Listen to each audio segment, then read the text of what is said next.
Good morning and welcome to our Wednesday session in the Backyard Peace Project, where we come together and we discuss all things uncomfortable and we thrive on it.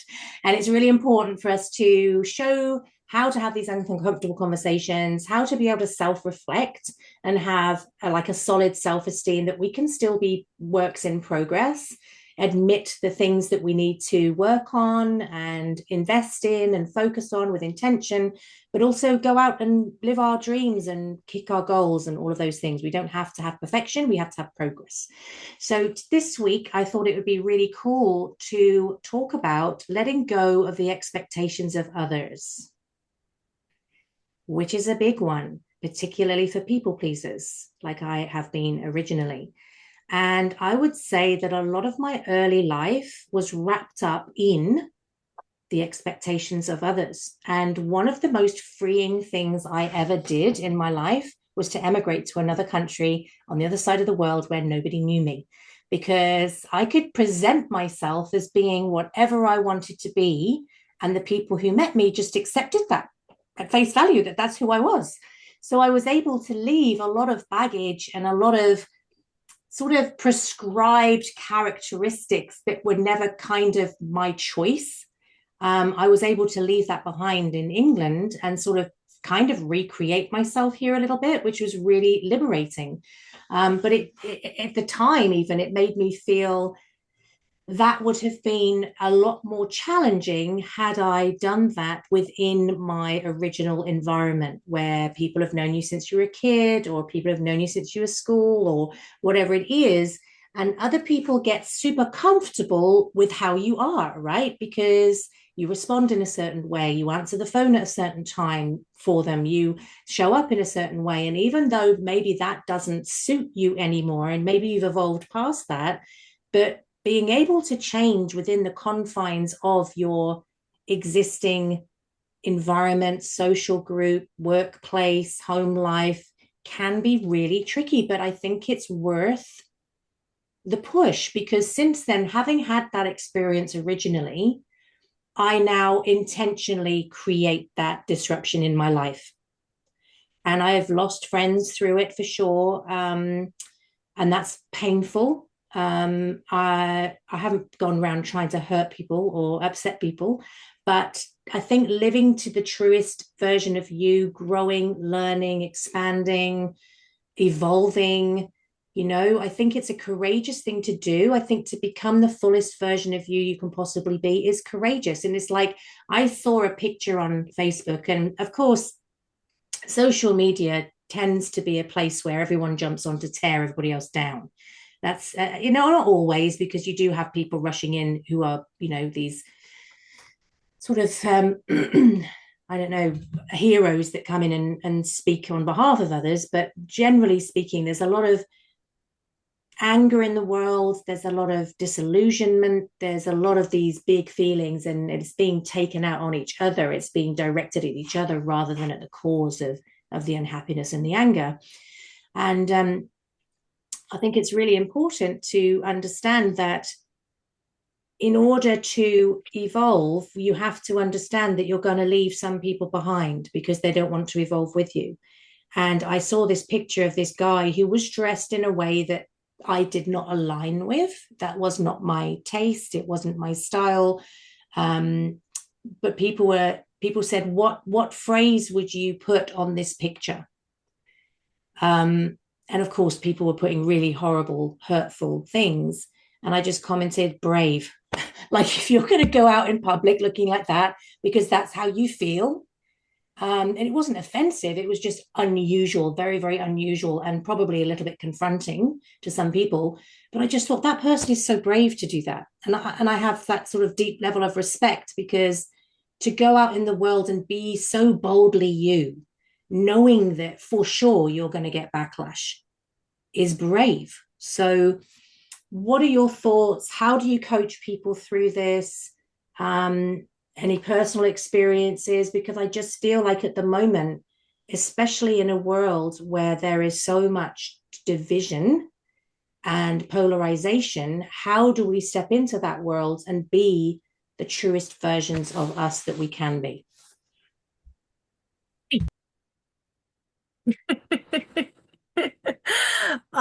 It's funny every time you bring up a topic, I'm like, oh, I just did something about that. It's what we're aligned, Cathy. But I think we're aligned in a lot of the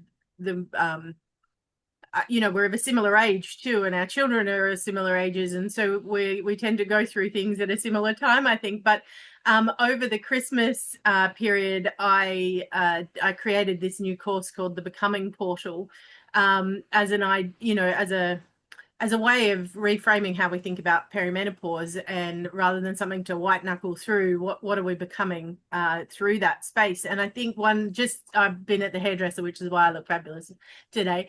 But we were talking, she was talking about how many women, you know, get to this point in their life and their marriages break down and so on. And we talked about this idea that in that phase our HPA access gets shorter, we're less likely to put up with people's bullshit, and we're just we're just more we get to this point of being I'm at a two, and so we just don't allow, like, I'm not going to pick up your socks anymore, I'm not going to be your mother anymore, I'm not going to listen to the 27-year-old at work who says another bullshit thing to me, like I don't know what I'm doing, because I didn't grow up with tech or whatever, like we're just our meter for that stuff is shorter by chemically, from a physical level it's shorter. But in this course, one of the things that came up for me, I'm like, how do we claim that without burning it all down? Right? How do and I called it the caregivers clash, right? How do you put you somewhere in that piece without burning everything to the ground? Because, perimenopause is a prime time for divorce, you know, because we're evolving, we're becoming different people, and we're not necessarily going to nurture at our own detriment anymore. Which I think when you're when you're in your younger years, young mum, you do, right? You put yourself last. You're the last one to eat. If you eat it all, you're the last one to get a decent night's sleep. There's all of this stuff kind of going on. So it's interesting that you talk about this now, because that's kind of that's literally part of my coaching space. But also, I think doing a neurodivergency coaching certificate at the moment and thinking about how do I support, because I have 4 neurodivergent children.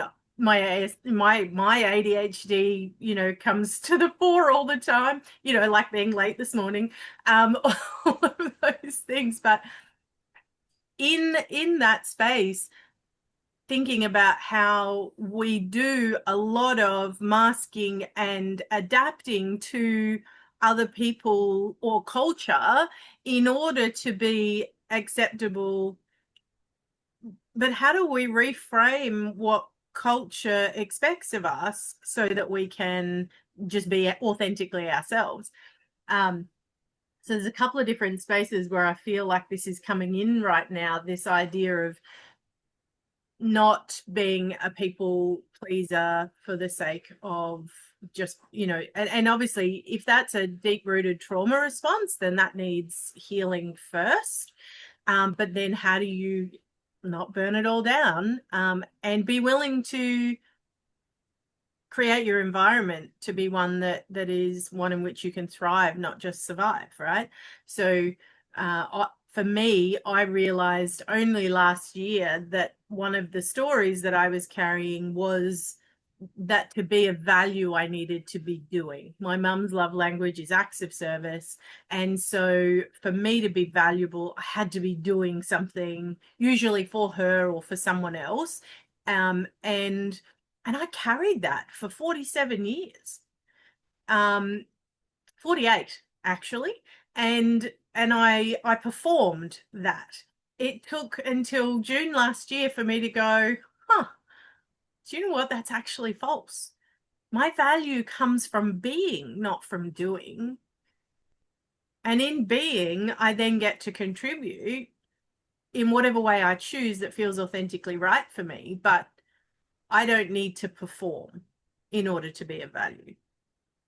But we carry these things. The trick to, you've hit the nail on the head, because the trick is, after you evolve and you move into this new space, how do you teach the people around you that you are different now? And when I was talking to the hairdresser this morning, I was like, it's not that men change when you have, when you become perimenopausal. You're just, they used to be able to walk into the kitchen and grope you, and now they can't, not without paying a price. They used to be able to leave their socks on the back deck, which that happens still in my house. He leaves them all on the back deck, and then once a week you got to go through and pick them all up, put them in the wash. No, not without, there will be consequences to that. He will pay a price somewhere, because I'm done. But that's about me having changed, not about him. So if I'm not consciously aware of that change and aware that that's a me change, then I can't articulate to him that actually I'm not doing that anymore. This isn't about me not liking you. This is about me saying you need to be an adult now, and I'm not going to be your mum. So you need to do these things if you don't want me to get cross about it, because I don't have the space or the desire to mother you anymore. Does that make sense? This is a really interesting topic. That's it. Soapbox moment over. That'll wrap it up for today's session. So thanks. We're good. There's so much in that. Like there's like everything that we're both saying in there, and the unpacking of that. And if we're looking at a global event, a global scale of where we're at, and this constant shake-ups, but seems to be a bit more exaggerated at the moment. I don't watch much media, but I see snippets of stuff. And so I see there's stuff happening out there. I don't watch it because of ignorance. It's just because I want to keep my world in my head more sane than sometimes it's not really. But it's about that identity within the constructs of society is like, if we don't fit in, then we don't fit in. And the herd mentality, everybody needs to be the same. Like what you're saying, Cass, about the guy wearing a certain thing, and then everyone starts having a dig because you're different. And they're like, people don't want to be outcasts because they don't want to get haunted or in trouble, or, being themselves is different. That's so strange. Why would you do that? It's not the same as everybody else. And some of us just can't help that because that's who we are. Yet, I think my life journey, there has been so many moments of being that chameleon of wanting to fit in. So I would become other people, different personalities in different dynamics of, social sort of scenarios. Even just recently, I went away down the South Coast, and it's a different demographic down there to where I live. But there's this contrast of wealth and poverty, like right next to each other. And there's a stage where I caught myself. It's like those slow motion moments where you're hearing your thoughts and your patterns and your behaviors happening while you're still having this other moment of going, is this really happening? Why is that there? It's like having all these thoughts of like, I'm feeling this way that I need to fit in with that other social construct, but it's not me. Why do I have to feel that to make them feel safe or feel good? What about myself and my family? And then feeling in that level of not safety, but just being authentic self. And like, as you're saying, Cathy, you traveled across the world to become that, or allow yourself into that space. But sometimes we can go to another suburb and a different demographic, or go and see people that have a different culture. And for some reason, I don't know if it's for everyone else, but my natural instinct is to try to find a way to adapt and to connect. And I know that's my work and has been my work for a long time, is like building rapport. And I've been doing it naturally, but then learning and studying and researching how to do that to help people on that level. is that part of society to not step out and be yourself. And this is why there's people that go, I'm going to be rebel and be myself. And then they go into grunge or something that's out there and hectic, going to the extremes to try and be themselves. But then they're really deep down not being themselves anyway. And it's still painful because your soul knows when you're not stepping into your truth. And I think the diversity of what's happening out in the world sometimes restricts or covers up what's happening on the inside world of each individual. And so how do we break that down to become people, humans, where everyone's allowed to be themselves in a way? And which is a challenging one because there's a lot of people that aren't great people and aren't nice humans. And then there's a lot of people that are. And so is all of it necessary and does all of it fit? And sometimes it's really hard when your boundaries get challenged, when there's people that are dishonest and not nice people in that space, or even when it becomes part of against yourself or your family. How do we fit that into a space of trying to bring an awareness and an acceptance to a degree? Like behaviors and things that people do that aren't acceptable, of course. Yet there's a degree of where do they get their behaviors from and patterns from? Where do any of us? And then how do we work through that and with that? And like Philippa was saying, it's like it's not about working through it or breaking it down. It's like how do we become more aware and then become ourselves? Because I think that's probably the key point there. The curiosity is Philippa's favorite coin space, the curiosity of actually understanding who you are. And then it's becoming that and owning that because you might not fit in. And I think that's where the challenge is for a lot of humans is if I don't fit in, then what do I do? If I break the mold and not do a 9 to 5 job, who am I? If my job and my career is not my every part of my life, then who am I? I think we were talking a bit about this last week, Philippa, when we're talking about the constructs of life. It's like this AI wave is happening and people are going to lose their identity by their jobs not being a job anymore because their work is covered and, they're supported, bringing possibly more freedom, possibly more time. But then in that state, it changes the purpose of the person because then they lose their identity because every time you go and have a chat with someone, so what do you do? And everyone starts with their job. Once that's not a high priority, then what happens? It's again, like this whole, like from the beginning, it's this shake up and transition and it's like the pressure cooker just before it's all about to implode, like the chaos in the storm before it's not even we've gone through the peace somewhere. I don't know where, but we're in the chaos right now, in the storm. And then from, I guess, chaos and confusion then becomes clarity, right? It's like the shake-up of everything that's going on, of trying to figure ourselves out, which is a daily constant.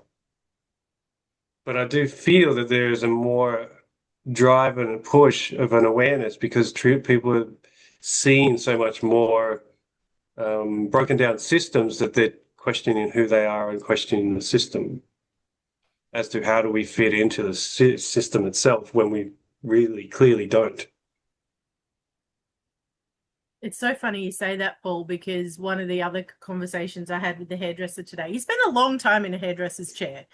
And it can be a multifaceted conversation. But we talked about this, she said, well, isn't everybody just neurodivergent? Like, don't we have a lot more neurodivergency now? And I said, well, I don't think we necessarily have more neurodivergency. I said, I think we actually just have social constructs which make it show up more.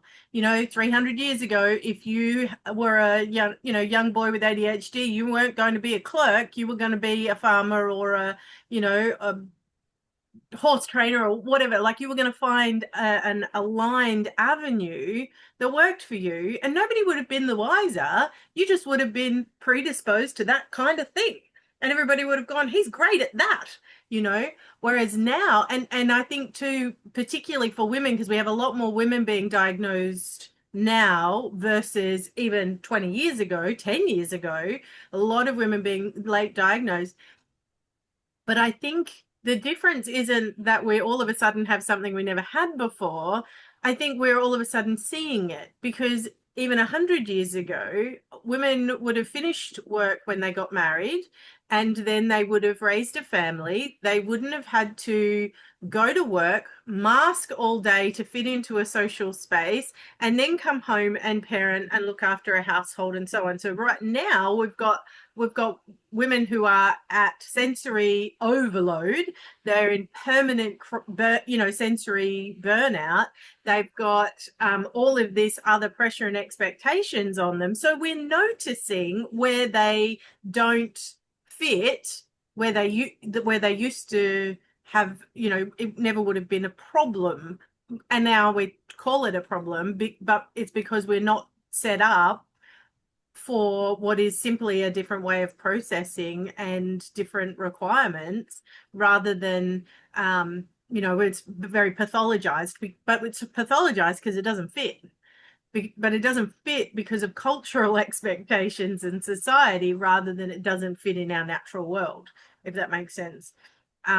And I think, as a sociologist, I look at everything from that perspective, right? Like, why are we here when we weren't there, 300 years ago? We've never been here before from a if we think about neurodivergency, we've never been in this space before consciously. But maybe we always have been. We just didn't have the same cultural pressure that shines a light on it and says, well, that doesn't fit, Anyway, my next soapbox moment over. Cathy, you do a lot of work in that space. It is interesting though, because when you think about it, I was thinking about this the other day. I can't remember what I was watching, but transgender people have been around for hundreds and hundreds of years. Do you know what I mean? Like they're in our history. Like we pretend that they're not, but they are. Homosexuality has been around for history, and we pretend that it's not, right? So this is normal, this isn't normal. And I suppose those are all of those social constructs. But I think you're right, Philippa, about and Paul, about everything being shifted and everyone's questioning things now. And like the old systems are starting to have cracks in the foundations and they're starting to burn to the ground. I don't necessarily think that's a bad thing, quite honestly, because everybody's evolved so much, everybody's changed. I think the institutions and the social constructs and the structures have not evolved with our evolution. Okay. And it's interesting, even watching the stuff on there's a big talk about the CEO podcast at the moment, isn't it? Diary of a CEO. I don't know whether you've seen any of the controversy around that, but they were talking about incels and how these men are never going to reproduce and their genetic line is going to end. And should society get involved and disrupt this pattern, which is very problematic, a conversation. Because what it's implying is that women are going to be forced into relationships with these men that they don't want to be in relationships with, which is ridiculous.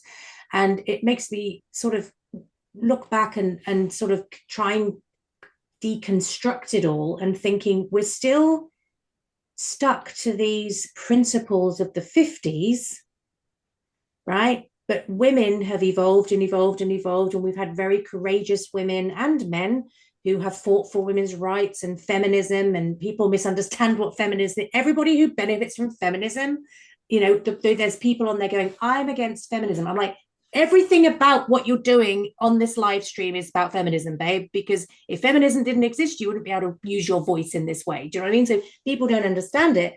But instead of thinking, how do we educate our young men differently? How do we support them differently? How do we help them to evolve along with women and recalculate their roles in society and their roles in relationships and all of these things, it's come to this place of, we just want it to go back to the old way. And I'm not saying everybody, because we know amazing men who are evolving, who are having these conversations within their communities.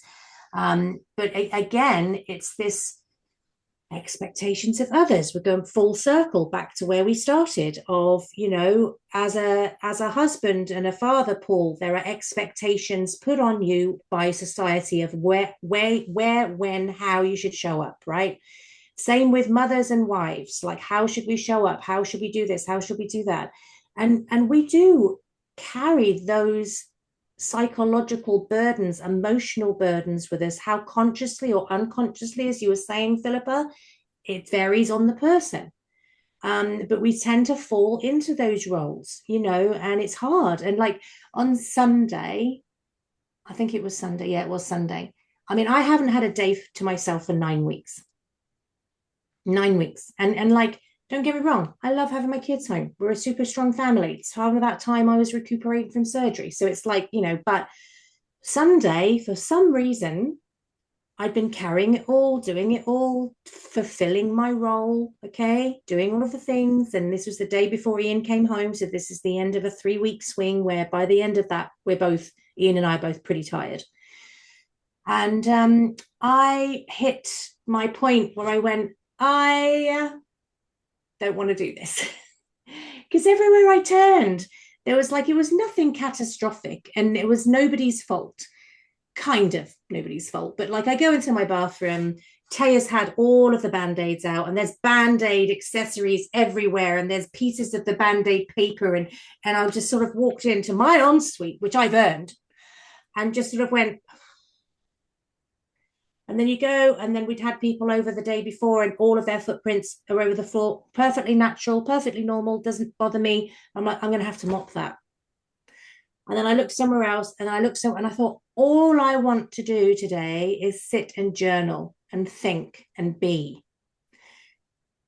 And I was just like, I need to leave now. And I wasn't mad, and it was, nobody had done anything wrong, but I just carried that role for such a long time, and I just wanted to be myself without the role, without the labels, without anything. So I just said to the children, I'm going out now, everyone look after everybody, and I'll see you later. And they went, where are you going? And I went, out. And I went to my mum's, and my elderly mother, I hadn't seen her for weeks, and so I must go to her. So I went to hers for a cup of tea, and I went and did food shopping. Like, because we had no food, because that was an irritating me, because I was like, I want to make dinner for everybody because that's like part of my job, but I have nothing to feed you. But just that time out was so good, just to be on my own, just to think. And was it journaling? No, it wasn't. But I'm glad I made the decision to remove myself from the house and just be myself for 90 minutes, 180 minutes, whatever it was, because the expectations of others was making me feel super weary. Like I didn't want to be those roles that day. Sometimes I'm like, oh, I just don't want a grown-up today. I just want to be myself. Do you know what I mean? Because we don't feel any different to what we did as teenagers. We've got all this stuff to do. It's a struggle too when you feel like your personal goals take away from your responsibilities.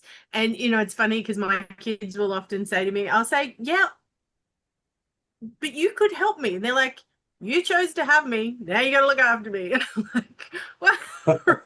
Like, yes, that was my choice, but you're no longer 3, darling. You're no longer 3, and so the balance of power has slightly shifted.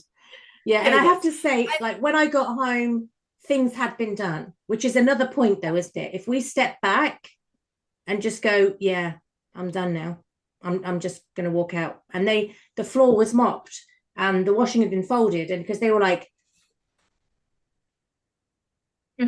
I mean, like this, so where is she going? She's driving out of the driveway. And I wasn't salty, I wasn't stroppy, I was just like, I'm just not doing this right now. I want to be me. I just want to be me right now. I just want to be in my head. I just want to be quiet. I just want to be me. And sorry, Philippa, I sort of jumped on top of what you were saying, but yeah, but it's really valid. And it's funny because we have somebody who hosts fuck up nights here on the coast, and I put in an application to speak, and they're like, well, what's your fuck up? And I'm like, well, for me it was about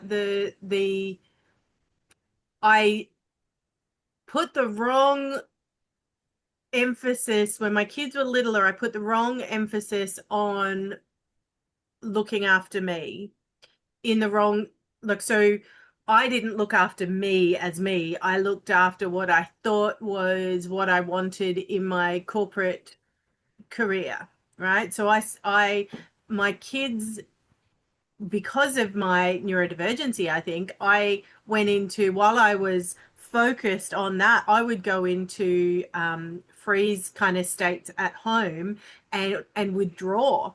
So I'd get home and I'd go to my room and I'd watch movies because I couldn't actually be in both states in full capacity because I was giving everything at work, and then I'd get home and I had nothing left to give because I wasn't actually looking after me. I was looking after my work and your role. my roles, right? And so I'd given Trevor my role. He wasn't doing a very good job at it, but I'd given Trevor my role as stay-at-home dad. And but I then tapped out entirely. It was like I'd gotten to this point of complete exhaustion in that space, and my nervous system went, okay, we need time out, but it didn't do it well because I wasn't actually nurturing or nourishing me in a good way.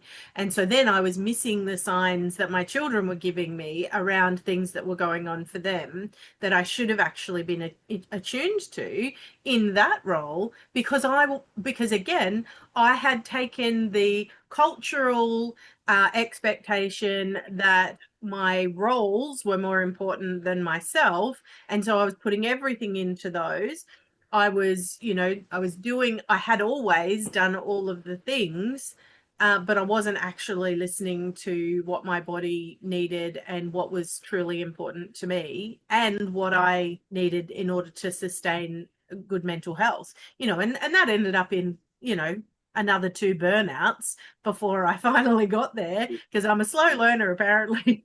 So, but eventually I got there. But if we allow those other people's expectations of what we should do to govern our choices and the way we look after ourselves, it will bite us. It wasn't until that last breakdown and burnout where I went, oh, I get it now. When they say in the plane to put your own mask on first, it's so that you don't faint before you get to babies 3 and 4, right? Like, you actually have to do that. Otherwise, you might not be around to look after the other children, or to do what you're meant to do in your life, or to be the partner you're meant to be, or whatever it might be, or just to fulfill your life's purpose, right? But for me, all of a sudden I went, oh, I actually need to do this now for me, because otherwise I might not be able to, fulfill those things, because I might just not be here, But also, like, why do we have to get to the point where we need the oxygen mask? Yeah, and it happens 100%. all the time, right? Yeah. But that was culture too, right? Culture Totally. didn't allow or didn't expect or didn't teach me to look after myself in preventative maintenance. I had to wait. Yeah. The culture and the belief is like, work harder. Like, I've done so much work around, and it's, we all have our roles and stuff. And like, I guess I speak as from being a dad, and we just came back from a holiday, which we thought it's the end of Christmas holidays, we'll go and chill out or relax and we'll swim and play. I was so pissed off It was hard. Like it was non-stop action. And then like you, Cathy, I was like, I just want a Yeah. moment. I just want to sit.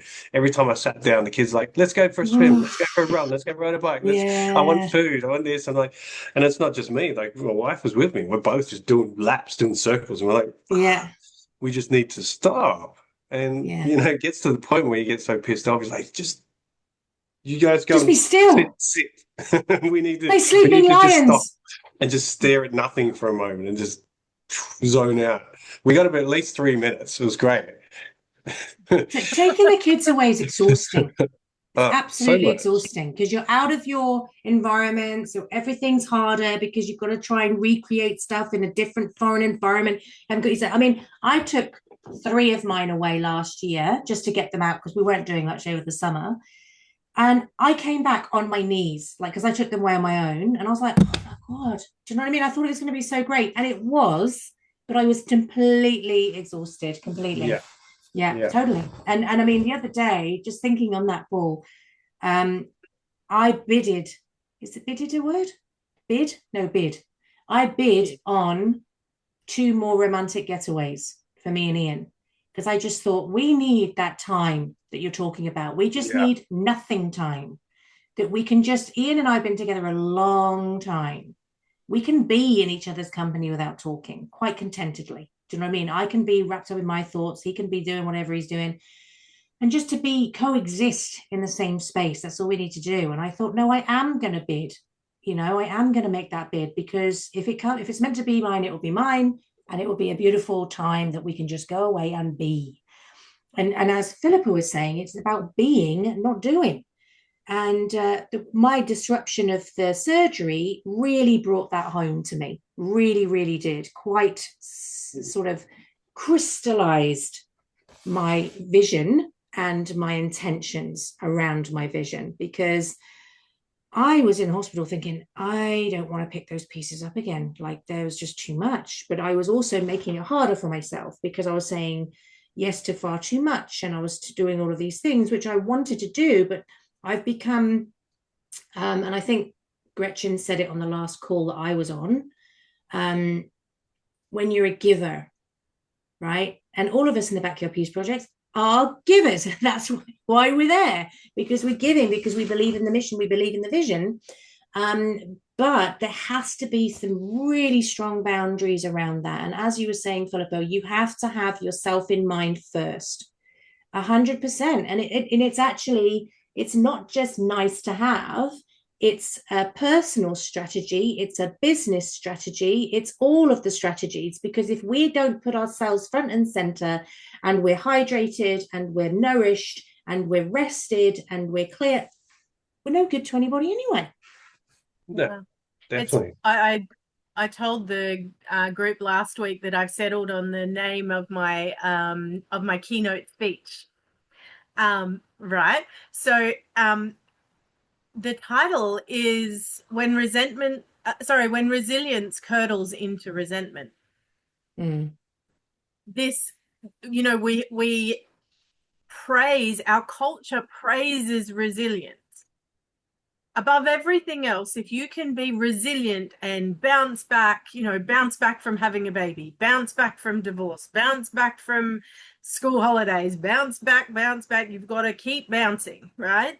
But at some point, that resilience, if it's not actually true, if it's not actually what is aligned for us, if it's all about other people and doesn't come from that authentic place, then, and we have to get curious about that for ourselves. Where are we showing up with true authentic resilience, and where are we actually doing what other people think we should be doing? But when it curdles into resentment, that's when you start to burn your house down, right? And that's where a lot of people get to, especially around this midlife phase, right? When you've been doing it for a few decades now, and all of a sudden you're like, yeah, this is not sustainable. I can't do this for a few more decades. I don't want to. Yes. But a lot of the time we don't even realize what's actually happening. But every time I say that phrase and I talk about that, everybody goes, oh yeah, I've been there. You know, we really resonate with it. It's like a because badge. we all Like, do it. yes. Yes. Though it's like wearing busyness as a badge, right? You know, and the boomers particularly, they you know, that they wear it like it's their fucking shield, right? Like being resilient and stoic, and you know, like it's the be all and end all. But where is it getting them? You know? And what does it do to the next generation and the one after that and the one after that if they think that that's what they need to do? We're just continuing the dysfunction. Yeah, I think resilience is used Prime example in that too yesterday. much. Oh, sorry, Paul, there's a delay. Carry on. Yesterday, I went and worked with a group of teachers at school, like just before they started their term. And my business partner and I, we go and work with teachers and kids at schools and helping them building, it's not resilience as such as like regulation. So working with their emotions or stress and helping to regulate throughout their time. And going on that note of working hard is a great thing or a privilege or a badge of honor, every school that we've gone to and every teacher that we've spoken to, my line is this. When you get to the end of each term, the first day of holidays, do you get sick? And they're like, oh, yeah. I was like, why are you proud of that? You are so broken and burnt down. Your nervous system is shot that it puts you into bed as soon as you get time off. And it's like this is like my mission and our work in the schools is to not only helping the teachers through that helps them in their work, but their life, and then reflects back their energy into the children. And then the children grow up with a different response through their life. But it's brilliant that the schools are now jumping on board with the breathwork work that we do that helps them to continually check in without a high 20-part process to make it happen. It's like, just do this one breath for 1 minute a day, and it'll help to start rebuilding. You're not waiting until that end of term where you're broken and say, oh, I'm feeling stressed now, let's regulate. I'm feeling a bit of tension. I'm about to go into a meeting with a parent. I've got a challenging child, or about a big, loud, noisy classroom. These simple things that we've been sharing with them is like things that they, and because we make it experiential, we're like, test how you're feeling now, do this one breath, like 5 or 6 breaths, and then they're like, oh, you see them like sit back and go, oh, what was that? It's quiet. My head is quiet. And it's just amazing at how quick and how possible it is to shift if we have the ability and the tools to do that and the simplicity around that. But again, it's like constantly having to rebuild or reframe or throw in the information for people to start shifting that badge of honor of being burnt and broken and working harder and harder just to get to the finish line where they just can't cross that line. Like there's a couple of the teachers in there that could not sit still. They're like, I've tried yoga, I've tried this. And I was like, no, just breathing like hard and heavy. She goes, I got a headache. It's like, you're holding all that tension in your body. Your body needs to move. Like part of our work is like, it's not just about breathing, it's about moving. Move the energy, move your nervous system, jet the energy out, then you breathe and then calm to regulate. It's all necessary. Like use your body. It's the best tool in the world that we all have to bring ourselves into that space. And like you're saying, Philippa, the curiosity and like I tend to use the word awareness is aware of yourself, aware of how you're feeling in those moments and catching that. Then do the work. Just a quick one. Then you can keep going. When we're parenting, it's hard because the fuse gets real short sometimes. It's like to try and catch yourself before that fuse gets lit and things explode. Yeah. It's like practice and practice and practice and practice to reframe and change these. I don't know, it's almost ingrained systems within our human being to be this parent.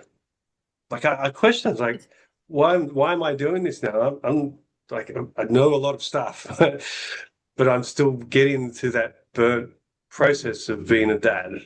And I'm like questioning where is my time? What do I do for myself? I've got these big plans of what I want to do in the world, and then I get pulled back. Like we're in Christmas holidays, 6 weeks of juggling life and children and business, and then trying to keep your sanity within that space. It's like the regulation is a necessity.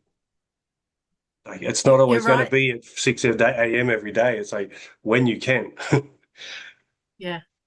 Yeah, it's funny. I teach in my parenting course. I use it's very structured. Each module, first I'm going to teach you something, and then I want you to be aware of where that's happening. I just want you to spend a week being aware, like noticing, just notice. And then I'll Mm, teach you something, and I want you to try one thing, and then we'll go. But we often aren't even aware of, and this is particularly true for those of us who are a bit neurospicy, is that we don't often notice where transition moments, where other pieces might be causing us conflict. But once we understand it and we have the awareness, like you say, Paul, we can then go, now I notice that that's a thing. I can put some scaffolding in place for myself to make those transitions, those pieces easier. And I often gobsmacks me. People are like, I don't have time to do a parenting course. I get it. But if you put aside 30 minutes a week to learn something new about being a parent, you'll save yourself in 2 hours in cleanup mode through that week. We're very reactive right now in our parenting because we actually don't have models of parenting that have worked well for us to follow necessarily. And and there's all this lack of awareness of what's going on. And of course our culture is changing and it's getting busier and busier and busier, and there's more pressure all the time. And so what worked didn't work, or what worked then didn't work now because there's not enough space for it. So we're having to create moments of awareness, I think, around what's happening for us so that we can show up in the way we want to. But unless we're curious enough to sit back and observe and without judgment say, what's happening, then we won't actually move the needle in our lives. I don't think. Got to be curious. Yeah, I mean, look, there's about 11 to 9 other things that I'd like to say, but I know we're at the hour. And I think if I start mentioning all of the things that I want to say, it's going to open up to another hour's conversation. But I think the core of it for me is, as we all know, and what the Backyard Peace Project is all about, is getting to know ourselves, coming home to ourselves. And that's basically what you guys have been saying throughout this whole process, is get to know yourself, get to anchor in yourself. How do you feel? How do you regulate? What works for you? How can you be conscious? How can you be aware? And one of the things as well, I think is key, is when you are really calm, calibrated, you know who you are, you know who you're not, which is just as important, right? To make peace with who you're not. You have no reason to tear other people down, because you know you yourself are a work in progress. They are works in progress. And generally people who are doing the work and are in the trenches are trying to help other people find light and find a pathway out, not pulling them back down in. And so when I see people tearing each other down, I feel for them, because I think you're very lost and you're very afraid. And I hope you find the support that you're wanting, But I do think it's important to have the uncomfortable conversations. I've recently had an uncomfortable conversation or communication where I had to call out, this is the principles that you're talking about, and this is where you are. This is what you're saying, and this is what you're doing. And that's tough, and it's hard to have that conversation, but you have to be brave enough to do that as kindly as you can, because hopefully it's a gift to the other person as well to receive that and have that moment of hopefully self-reflection, so that the ability to evolve and grow is there. But of course, as we know, everyone's nervous system is elevated, and we don't respond well from that place of being elevated, being in fight, flight, freeze, fawn, when you're absolutely exhausted and you're constantly on this high alert. So the more that we can do these practices, have the awareness, all of the things that you guys are teaching, the calmer, more peaceful our home lives are. We can then take that into our workplaces, into our communities. But of course, it starts with us. So thank you guys so much for joining me. Thank you for sharing your wisdom as always. We've got super exciting news coming up in February, so keep watching. Yeah, it's very exciting what's happening. There's going to be loads of support. We're very excited to kick it all off. So keep tuned, keep watching, keep commenting, and thank you all for being here and for your amazing support. And we'll see you again next time.